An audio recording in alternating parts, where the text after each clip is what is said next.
The Manhyia Palace is displaying the looted artifacts from the Ashanti Kingdom by British colonizers for public viewing. Santihene Tumfo Seitu II described the return of the artifacts to the Ashanti Kingdom as a return of the spirit the African continent shares, urging the public to visit the palace's museum to view the items. Citi News' Ashanti regional correspondent Doris Lonta reports. The artifacts, which were taken from the Ashanti Kingdom by the British 150 years ago, have been loaned to the kingdom for 3 years, which can, however, be extended. This is according to an agreement between the Victoria and Albert Museum, the British Museum, and the Ashanti Kingdom. The returned 32 artifacts, of which 17 are from the Victoria and Albert Museum and 15 are from the British Museum, include the Sword of State, gold peace pipe, and other ornaments of silver and gold. Otumfuo Seitu II says the kingdom is happy to witness the return of the looted artifacts. The exhibition that we are witnessing today has been through negotiations from my predecessors, where Prempeh I, when he returned, requested for these artifacts to be brought back. Prempeh II, my uncle, also brought that idea in 1948. My brother, Otumfuo Pokwari, also came up with this idea again, and then I come here now standing in front of you to also negotiate.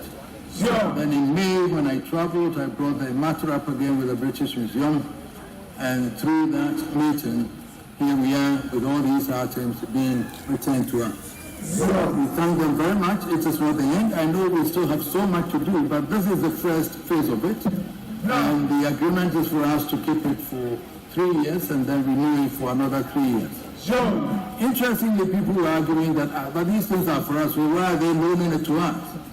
Unfortunately, there's a law in Britain, law of antiquity, which even doesn't allow them to move these items out of the country. But for the sake that they believed in us and that we went in for negotiations and were able to convince them that we would display that for our people to also see it. The items that came back, virtually the soul of the people of Ashanti.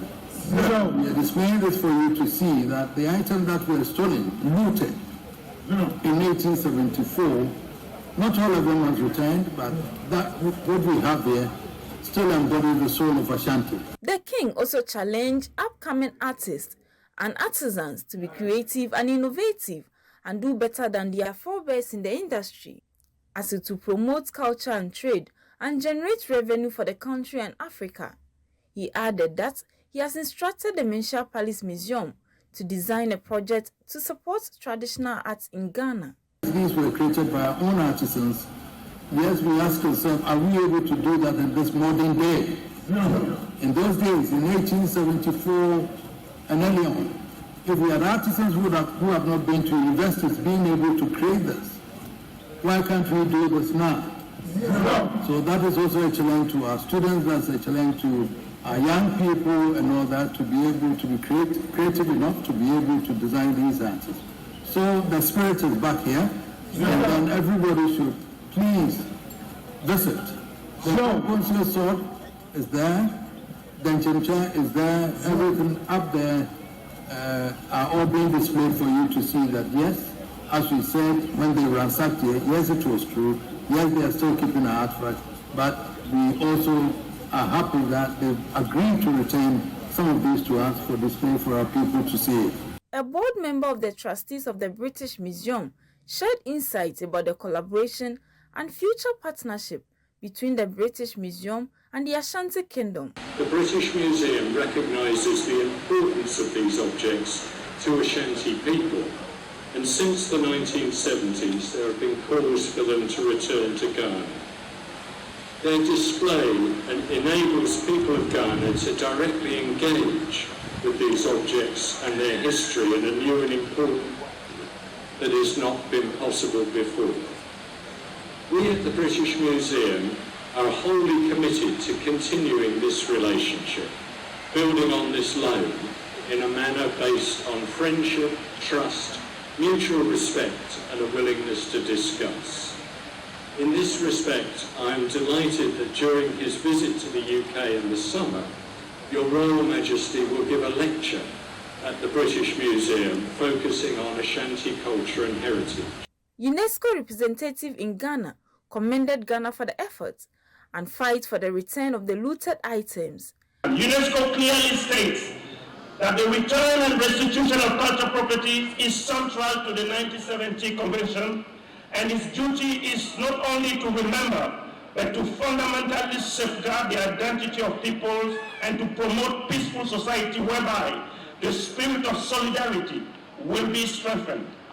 Thus, the 1970 Convention aligns with the Sustainable Development Goal defined by the United Nations 2030 Development Agenda.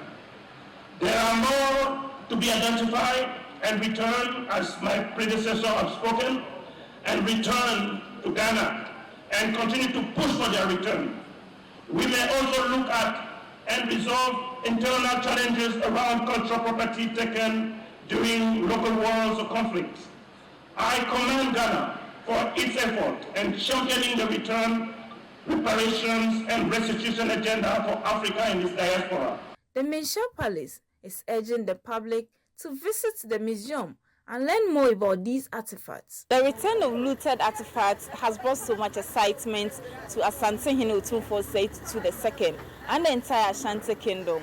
Reporting for Citi News, I'm Doris Lonta, Manhyia, Ashanti region.